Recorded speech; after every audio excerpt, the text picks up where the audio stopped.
যন্ত্রণা গড়ে কাটে অবাক্রহ অবুঝ চোখেতে তার কত না স্বপ্ন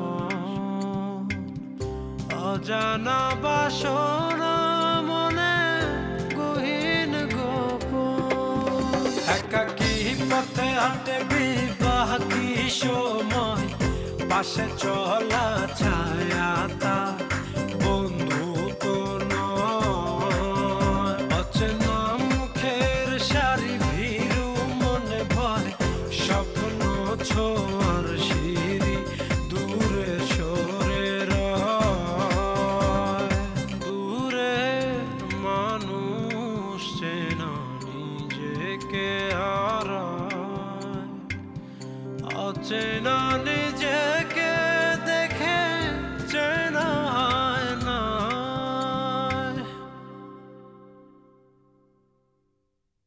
আচ্ছা হুদা ভাই আপনি বলেন এইটা কখনো মেনে নেওয়া সম্ভব? আমি তো কোনো ঝামেলা দেখতেছি না।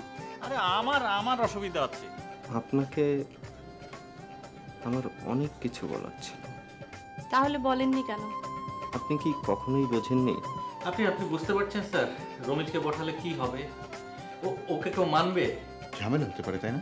ও তো এই অফিসটাকে একবারে নষ্ট করে দেবে স্যার। রমেশকে তোর খুব পছন্দ না? ঠিক ধরেছিস। একটু আস্তে ধীরে বসাস, কারো চোখে যেন না পড়ে। আরে সাহেব, দুদিন পরে রমেশকে স্যার ডাকবেন, পারবেন? প্রশ্নই ওঠে না স্যার। স্যার আমার চাকরির অভাব আছে স্যার। খবর জানো নি? কি খবর? এই রমেশকে স্যার তার রিপ্রেজেন্টেটিভ বানিয়ে দিছে।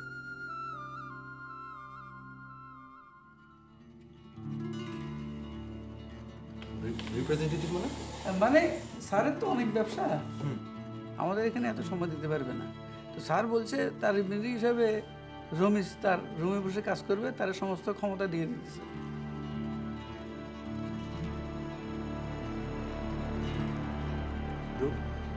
রমেশ? হ্যাঁ। মানে রমেশ? হ্যাঁ। এখন থেকে সব পার ওর? হ্যাঁ। রমেশকে কেন? সেটা তো আমি কইতে পারি না। উদা ভাই, আপনি জানেন যে রমেশকে সাসপেন্ড করা হয়েছে? আরে ওসব ক্যান্সেল।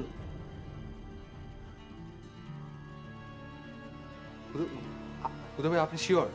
মানে আপনি ঠিক জানেন তো? আরে শুধু আমি কেন, পুরো অফিসে সবাই জানে। My God.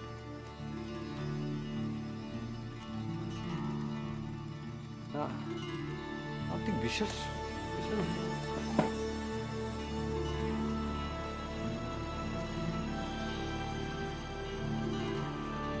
কবির ভাই? আনোয়ার বসো। শুনছো তো সব? হ্যাঁ, মানে আমার মাথায় তো কিছু ঢুকছে না কবির ভাই। মানে ঠিকই শুনছো, ঠিকই শুনছো। এখন থেকে আমাদের সবাইকে রুমিজকে হাত কচলাতে কচলাতে শাস্তি দিতে। রাতারাতি এরকম মানে কিভাবে? সেটাই তো গ্রেট মিস্ট্রি। কবির ভাই প্লিজ, এসব ফালতু গ্রেট মিস্ট্রি সেগুলো বাদ দেন তো। এর পেছনে নিশ্চয়ই কোনো একটা কারণ আছে। তাহলে আহমেদ স্যারকে বা আপনাকে বাদ দিয়ে রুমিজ কিভাবে বলবো বলো? হ্যাঁ, রুমিজ কিভাবে এত তাড়াতাড়ি আমাদের নতুন ডিরেক্টরের সাথে খাতির করলো আমি নিজে তো বুঝতে পারছি না। ওর পক্ষে সবই সম্ভব। খেলাটা শোনো আমার, তুমি শুধু মুখেই ফটর ফটর করো, বুঝলে? আসলে কাজে কোনো কিছু না। দেখছো দেখছো রমিজকে? শোনেন কবির ভাই, যদি ধান্দাবাজ হতাম না, এতদিনে বহুত কিছু করতে পারতাম। আরে থামো থামো থামো, আসলেই তুমি কোনো কাজের না, বুঝলা? অরুণীকে সামলাতে পারো না মানে? মানে মানে অরুণী তোমার দিয়ে আংটি পরে এসে রমিজের সেবা শুশ্রূষা। আমি একটা জিনিস বুঝতে পারি না, আমি যেখানে তোমার হয়ে ওপেন ঝগড়া করি রমিজের সাথে, সেখানে অরুণী কিভাবে রমিজের সাথে হেসে হেসে কথা বলে? হ্যাঁ, কিভাবে? না, ওটাও তো এমনি জাস্ট ওই নর্মালি ভদ্রতা করে হয়তো বলে। ভদ্রতা? সরি আমার, দেখো আমি তোমাদের রিলেশনে কোনো ঝামেলা ঘটাতে চাই না, জাস্ট তোমাকে ফ্রেন্ড হিসেবে বলছি। তোমার আরেকটু সতর্ক হওয়া উচিত। বাই দ্য ওয়ে, তোমাকে আসল কথাটা বলি, তুমি তাড়াতাড়ি আহমেদ স্যারের সাথে দেখা করো। স্যারের সাথে নিও? হ্যাঁ, স্যারও ব্যাপারটাকে মেনে নিতে পারছে না, একদম না। আসলে আসলে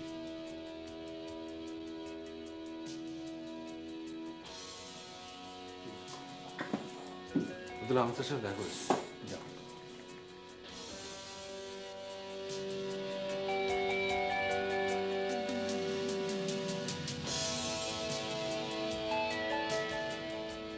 এই কবি সাহেব, স্যার বাবু তো টেবিলে নাই। তাই তো রয়েছে, তাহলে ও গেল কোথায়? স্যার সম্ভবত ওয়াশরুমে যেতে পারে। একটু দেখেন না, দেখেন।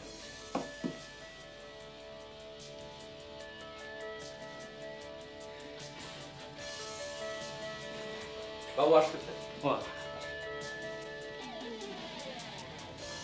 বাবু আসো, আমরা তোমার কাছে এসেছি, একটু বসো। সালাম স্যার। স্যার কোনো প্রবলেম? কবি সাহেব, বাবুকে বলেন সমস্যা কোথায়।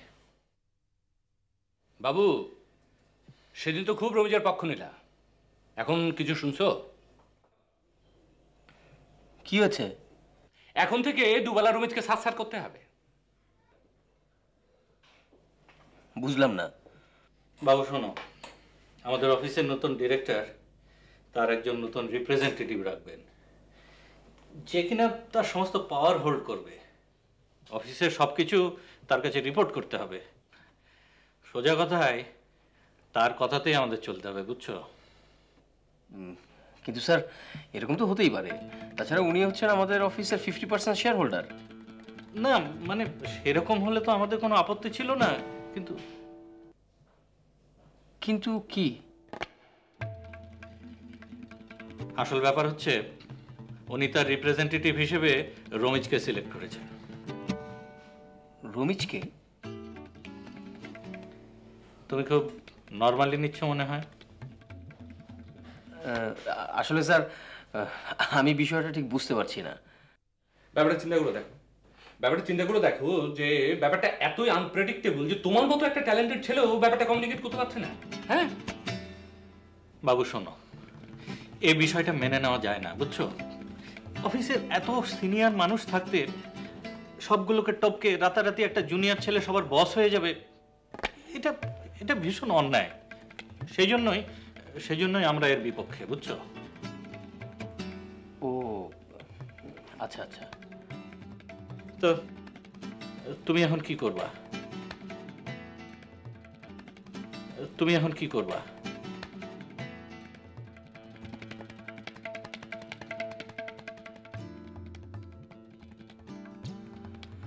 স্যার এমডি স্যার কি বলছেন?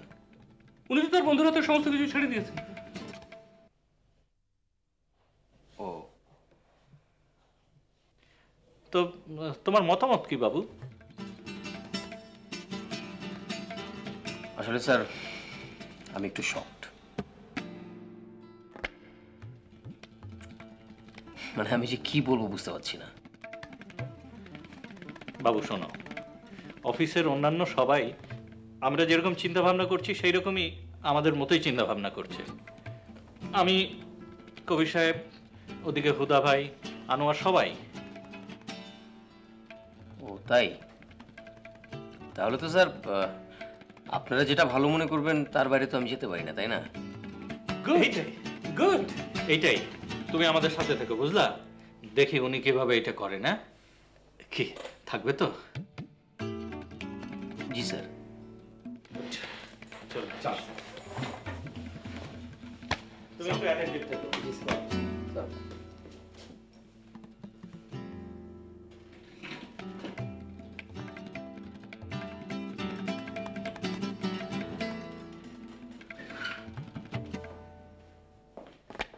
আমার খুব মজা লাগতেছে। তাই নাকি? হ্যাঁ, টাকা নিছো কেন? এখন থেকে তুমি বুঝে শুনে চলবা, বুঝলি? অপারেশনের পরে এই কাশিটাও ঠিক মতো দিতে পারি না। আরে স্যার আসুন আসুন।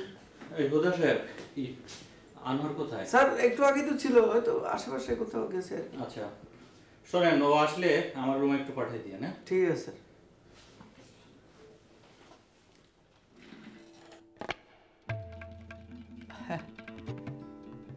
কিছু বুঝছো নি রমেশ? জি এখন আর হ্যাবলার মতো তাকে থাকিও না, বলতেছি কিছু বুঝছো নি? জি একটু একটু বুঝতে পারছি। উনি তো অস্থির হয়ে আছেন। তাহলে তুমি বুঝছো, নড়াচড়া শুরু হয়ে গেছে।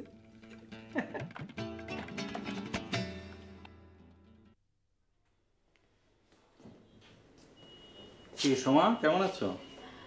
জি স্যার, আসসালামু আলাইকুম স্যার। আচ্ছা, কবির সাহেব এসেছিল নাকি তোমার এখানে? কবির সাহেব? না, কবির ভাই তো আসেননি। বসো বসো। কেমন আছো তুমি? জি স্যার, ভালো আছি। আপনি ভালো আছেন? আমি আর ভালো থাকি কি করে বলো? কেন স্যার, কিছু হয়েছে? অফিসে ইদানিং যা ঘটছে তাতে। ও হ্যাঁ। সোমা, দেখো আমাদের এই অফিসে আমরা যারা কাজ করি তারা যে সবসময় ঠিক চাকরির স্বার্থে করি তা কিন্তু নয়। আমরা এখানে যারা কাজ করি তাদের একটা কমিটমেন্ট আছে কাজের প্রতি। আমরা এখানে একটা বিগ ফ্যামিলির মতো। অবশ্য আমাদের মধ্যে যে মাঝে মাঝে দু একটা অপ্রীতিকর ঘটনা ঘটে না তা না, সেটা একেবারে মামুলি। বড় ফ্যামিলিতে তো এরকম একটু ঘটেও। তারপরেও ধরো মানে জুনিয়ররা সিনিয়রদের হার্ট করে না। আমরা একটা সুন্দর চেইন অফ কমান্ডের মধ্যে আছি, তাই না? হ্যাঁ, তা ঠিক।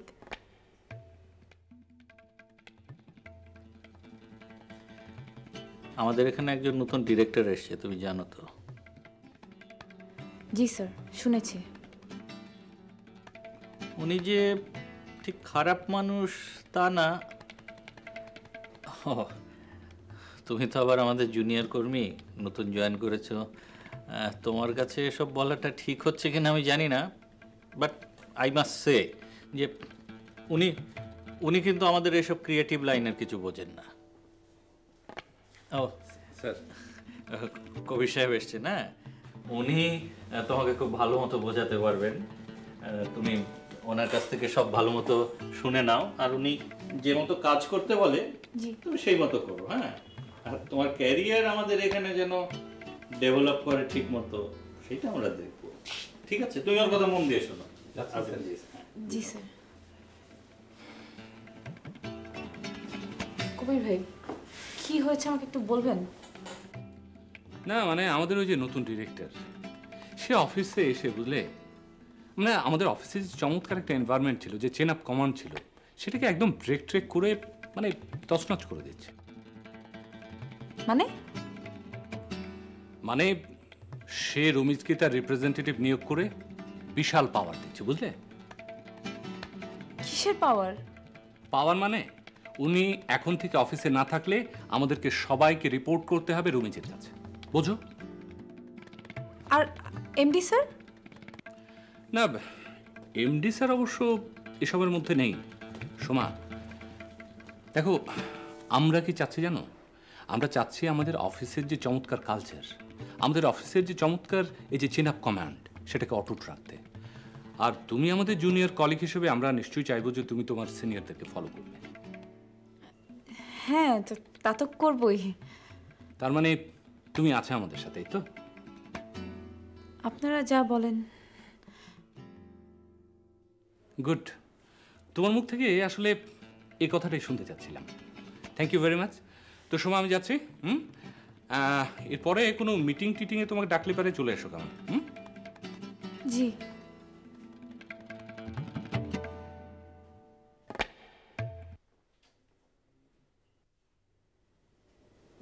ওরে বাবা, আবার কি নতুন ঝামেলায় পড়লাম। আর কি করি?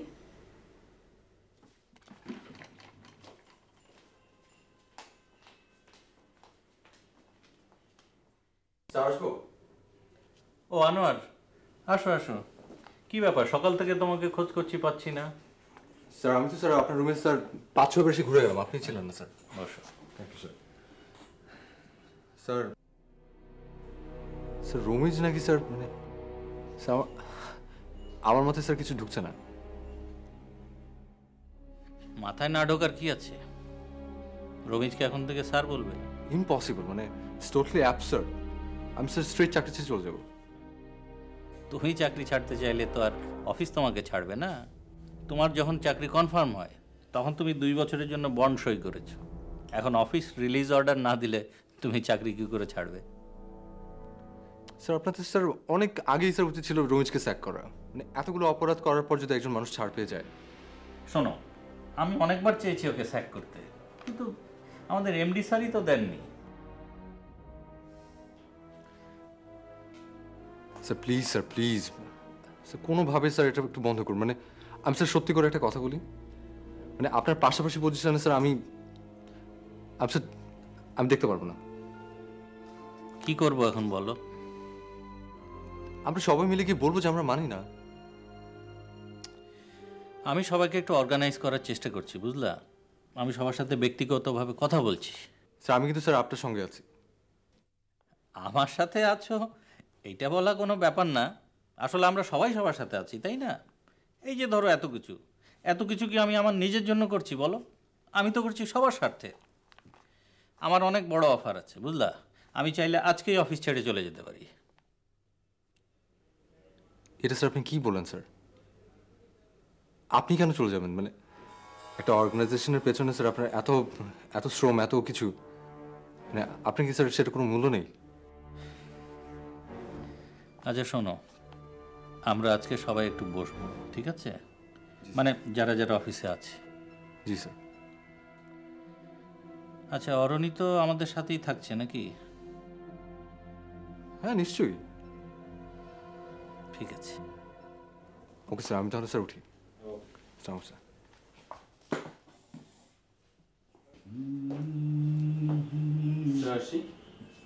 হ্যাঁ রমিজ, আসো আসো আসো, বসো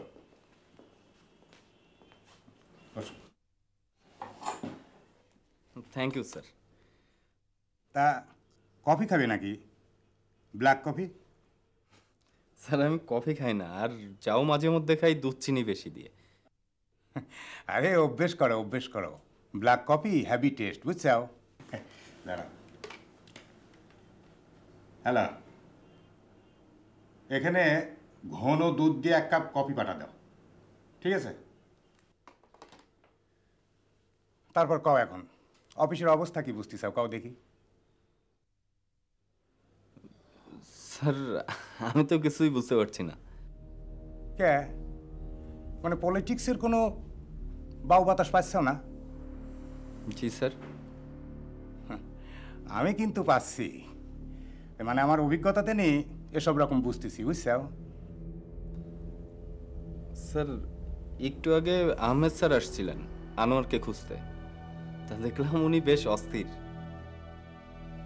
বুঝেছি, তাহলে পরে ওই ঘূর্ণিপাক শুরু হয়ে গেছে। শোনো রমেশ, জি স্যার। তুমি কিন্তু কোনো রকম ভয় পাবে না।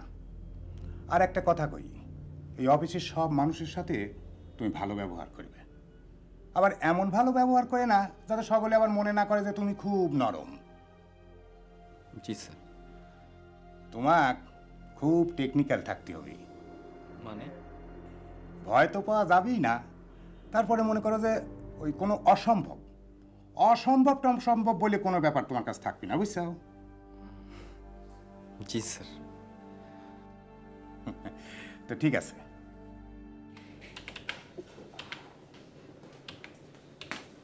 স্যার আসসালামু আলাইকুম। ওয়ালাইকুম আসসালাম। এই অরণি, স্যার আছেন নাকি ভেতরে? জি না স্যার, এমডি স্যার তো নেই। ও আচ্ছা, তুমি একটু আমার রুমে আসো তো। জি স্যার, এক্ষুনি আসবো? এক্ষুনি? আচ্ছা ঠিক আছে, তুমি 5-10 মিনিট পরেই আসো, ঠিক আছে?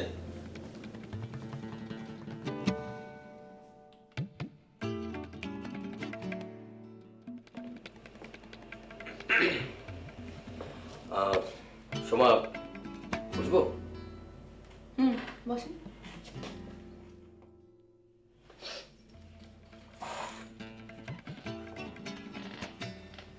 Thank you.